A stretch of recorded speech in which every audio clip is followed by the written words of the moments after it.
नमस्कार. मी आज बनवणार आहे दोडक्याचा कीस. त्यासाठी मी इथे कांदा घेतला आहे, एक मोठ्या साईजचा, जो असा रफली कापून घेतलेला आहे.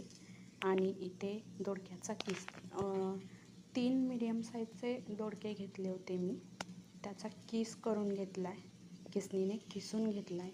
आणि इथे कांदा मी भाजायला टाकला आहे. तेलामध्ये थोडेसे जिरे टाकले आणि त्या जिऱ्यावरती कांदा टाकून कांदा असा मऊ होईपर्यंत आपल्याला भाजून घ्यायचा आहे. आणि ते कांदा आपला भाजलेला आहे. यात आपल्याला आता दोडक्याचा कीस टाकायचा आहे. तोही अगदी व्यवस्थित आपल्याला 2 ते 3 मिनटं मीडियम फ्लेमवरती भाजून घ्यायचा आहे. छानपैकी भाजून घेतला की शिजायला खूप जास्त वेळ लागत नाही. अगदी 5 मिनटात होणारी ही रेसिपी आहे.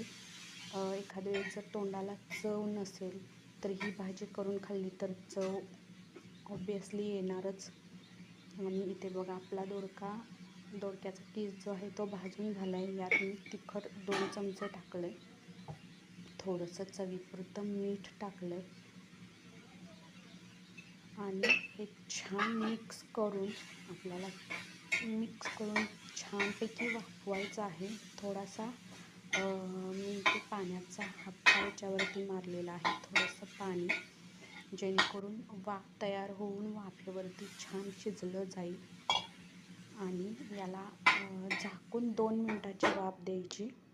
आणि 2 मिनटानंतर परत एकदा मी इथे छानपैकी हलवून घेतले, जेणेकरून खाली लागू नये यासाठी. पाणी घातलेलं नाही ना, त्यामुळे लागू शकतं म्हणून.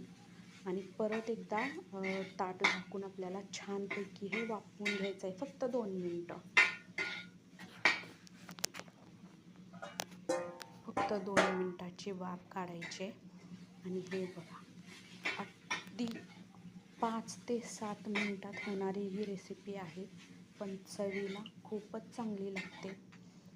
यामध्ये तुम्ही शेंगदाण्याचं मोठं कूटसुद्धा घालू शकता. आणि हे बघा, आपल्या दोडक्याचा कीस रेडी झाला आहे. भाकरीसोबत, चपातीसोबत, मस्त भाताबरोबर साईड डिश म्हणून खूप छान भाजी आहे ही, मस्त छान चविष्ट अशी. आणि आता मी तुम्हाला आमच्या इथला व्ह्यू दाखवते. हा सकाळी 11:30च्या दरम्यानचा हा व्ह्यू आहे. इतकं ऊन भयानक लागते आत्ता की बासच. ऊन खूप आहे, सकाळचा टायमिंग आहे पण ऊन खूप जास्त आहे. आजच्यासाठी एवढंच. थँक्यू.